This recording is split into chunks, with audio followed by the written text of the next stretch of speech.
नमस्कार दोस्तों, स्वागत है आप सभी का हमारे चैनल लीडिंग ब्रेन में। आज की वीडियो में हम देखेंगे ऐसे सवालों को कैसे हल किया जाता है। अगर आप क्लास 9th में पढ़ते हो और क्लास 10th में पढ़ते हो तो ये आपके लिए इंपॉर्टेंट क्वेश्चन है, क्योंकि क्लास 9th में जो पेपर होता है उसमें प्री बोर्ड का हो या फाइनल का हो तो ये वाला क्वेश्चन पेपर में ज़रूर आता है। अगर आपने क्लास 9th में ये समझ लिया तो अच्छी बात है, क्योंकि क्लास 10th में जब आप जाओगे तो आपको चैप्टर 2 जो मिलेगा, जो होगा पॉलिनोमियल बहुपद, तो इसमें भी आपको ये सवाल देखने को मिल जाता है।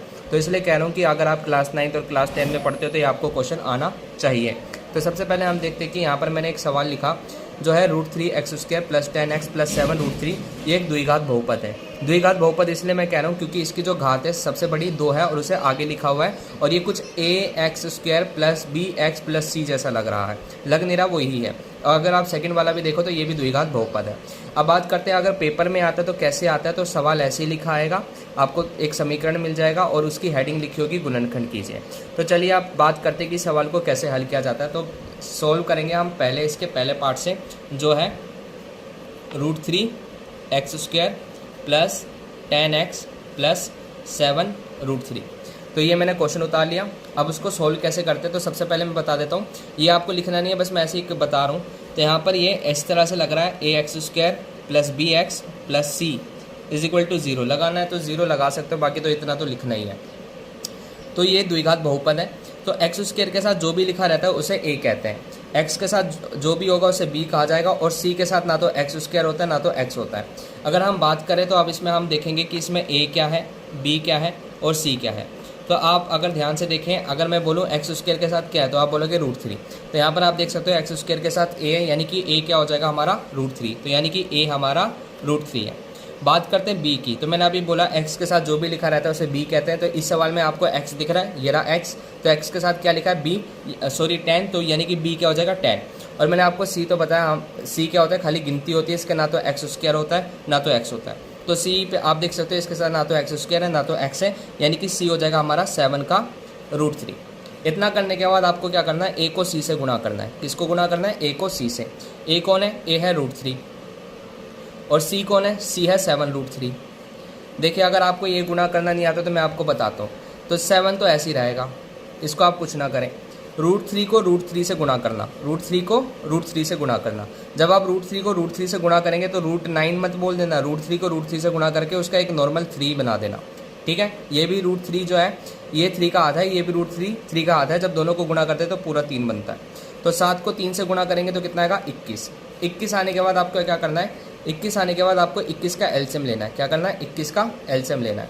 तो 21 3 से जाएगा, 3 7 21, 7 एकम 7, ये हो गया एलसीएम। एलसीएम लेने के बाद यहाँ पर हमने देखो गुणा किसका करा था, a और c का गुणा किया था। तो a को c से गुणा करके हमारा 21 आया और 21 का हमने गुणनखंड निकाल दिया। बचा कौन, बचा हमारा b क्या है 10। तो इसके साथ आप कुछ भी करें और 10 बना दीजिए। तो 3 में 7 जोड़ दूंगा तो 10 बन जाएगा, लेकिन 10 के साथ x भी लिखा है, इस चीज़ का ध्यान रखना। तो कहने का मतलब ये है कि हमें इसको ऐसे लिखना पड़ेगा, 3x + में 7x। तो 3x में 7x जोड़ेंगे तो क्या बन जाएगा, 10x। तो इसको मैं थोड़ा ऊपर कर लेता हूँ ताकि और अच्छे से समझ आ जाए। तो अब हम क्या करेंगे, इसको दोबारा लिख देंगे। तो यहाँ पर मैंने लिखा √3x²। अब आपको 10x नहीं लिखना, 10x की जगह हमने जो इसको एक्सपेंडेड यानी विस्तारित करके लिखा है उसको लिखेंगे। तो हमारा एक पार्ट है 3x और दूसरा पार्ट है 7x। इतना लिखने के बाद आपको 7 √3 को डालना है। तो ये डाल दिया मैंने 7 √3। आपको सवाल में 3 पार्ट मिले थे, 1 2 3। अब देखो हमारे सवाल में पद कितने हो गए, 1 2 3 4 हो गए। हम क्या कर लेंगे, इसे 2 में बांट लेंगे, 2 इधर से और 2 इधर से।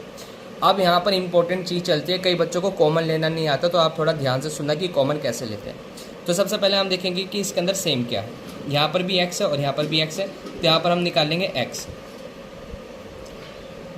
x निकालने के बाद और देखेंगे और कॉमन क्या है। तो यहाँ पर मैं √3 भी कॉमन निकाल सकता हूँ, ठीक है। कैसे, अगर मैंने √3 कॉमन निकाल लिया तो अंदर कैसे लिखूँगा, अंदर मैं लिखूँगा x + में √3। अब थोड़ा ध्यान से देखिए, x को मैं x से गुणा करूँगा तो x² बनेगा, √3 को इससे गुणा करूँगा तो √3x² बन जाएगा, √3 को √3 से गुणा करूँगा तो खाली 3 बनेगा, और x तो इसके पास ऑलरेडी है जो इससे गुणा करके बन जाएगा, ठीक है।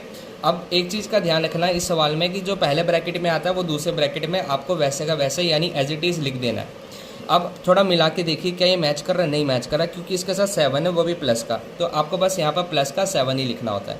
7 को x से गुणा करेंगे 7x बनेगा, 7 को √3 से गुणा करेंगे 7 √3 बनेगा। इतना करने के बाद आपको जो ब्रैकेट के बाहर है, जैसे कि √3x, और दूसरी चीज़ यहाँ पर क्या है 7, ये 7 है, इसको एक साथ, और ये दोनों ब्रैकेट एक जैसी है तो इसे एक बार लिख देना x प्लस में √3, और ये आ गए हमारे आंसर। तो इसको ऐसे सोल्व करते हैं। तो अब इसका एक बार दूसरा पार्ट भी देख लेते हैं, जो है हमारा x² प्लस 4√2x प्लस 6। तो मैं इसको लिख लेता हूँ x² प्लस 4√2x प्लस 6। तो यहाँ लाइन खींच लेते हैं ताकि मिक्स ना हो जाए। तो इसको मैं ऊपर भी कर लेता हूँ। तो हमने सबसे पहले क्या करा था, हमें एक लिखना है। अब देखो यहाँ पर x² के साथ तो कुछ है नहीं, तो ऐसी कंडीशन में 1 हो जाएगा, b क्या हो जाएगा 4√2, और c क्या हो जाएगा, खाली गिनती है तो 6 है ना। तो मैं दोबारा बता रहा हूँ, अगर x² के साथ कुछ ना होता है तो इस कंडीशन में आपको a1 लेना होता है। इतना करने के बाद हम क्या करेंगे, a को c से गुणा करेंगे। a कौन है 1, c कौन है 6, तो 6 को 1 से गुणा करेंगे तो कितना आएगा 6। तो 6 का एलसीएम लीजिए, तो 2 तिया कितना होता है 6, और 3 एकम 3।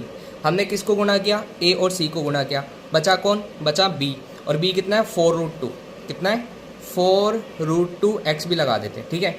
तो हमें ये जो 6 के गुणनखंड है 2 और 3, इसके साथ ऐसा करना है कि 4√2 बन जाए। तो पहले मैं क्या करूँगा 3 लिख लेता हूँ, और उसके साथ अपनी मर्जी से √2 लगा देता हूँ। इसका भी एक रीज़न है, और x मैंने इसलिए लगा क्योंकि हम ये बना रहे हो इसके पीछे x है, तो यहाँ पर मैंने x लगा दिया। और जो चीज़ बचा इसको हम क्या करेंगे, इसमें हम √2 लगा लेते हैं, है ना। देखो 3√2 में एक √2 जुड़ेगा तो 4√2 बन जाएगा, है ना। 3√2 में एक √2 जुड़ेगा तो 4√2 बन जाएगा, तो ये सही है। तो इसको हम दोबारा लिख लेते हैं x²। अब 4√2x के जगह हम क्या लिख सकते हैं 3√2x और प्लस का √2। तो यहाँ पर हम उतार लेते हैं 3√2x प्लस में √2 और प्लस का 6, इतना कर दिया। तो 3√2x में एक √2x जुड़ जाएगा तो हमारा 6 बन जाएगा। अब हम क्या करेंगे, इसे 2 में बांट लेंगे क्योंकि ये 4 में बन चुका है। 2 में बांटने के बाद अब हम कॉमन निकालते हैं। अब थोड़ा ध्यान से देखेंगे कि कॉमन क्या है। तो इसमें तो भाई x है, तो यहाँ पर क्या आएगा x प्लस में 3√2। देखो x को x से गुणा करेंगे x², और x को 3√2 से मल्टीप्लाई करके 3√2x बन जाएगा। और जो पहले ब्रैकेट में आता है वो दूसरे ब्रैकेट में आता है, तो यहाँ पर हम लिख देंगे x प्लस में 3√2। ये पहली ब्रैकेट सेम टू सेम ऐसे उतार दी। लेकिन हमने देखा तो आगे तो प्लस का √2 है, तो यहाँ पर हम क्या करेंगे प्लस का √2 उतार देंगे, क्योंकि √2 को x से गुणा करेंगे √2x बनेगा, और √2 को √2 से गुणा करेंगे तो 2 बनेगा, और 2 को 3 से गुणा करेंगे तो 6 बनेगा। अब जो बाहर है x प्लस में √2, और ये वाली जो ब्रैकेट है इसे एक बार, तो ये आ गया हमारा आंसर। तो इस तरह से आप कोई भी जो आपको सवाल दे दिया जाए जिसमें जो द्विघात बहुपद जैसा दिखता हो तो, और उसमें बोल दिया जाए गुणनखंड कीजिए, तो आप इसके माध्यम से सोल्व कर सकते हो और इसके आंसर इस तरह से निकाले जाते हैं। तो वीडियो पसंद आई तो वीडियो को लाइक करना, चैनल को सब्सक्राइब करना। अगर आपको कोई भी डाउट हो तो आप कमेंट करके पूछ सकते हैं।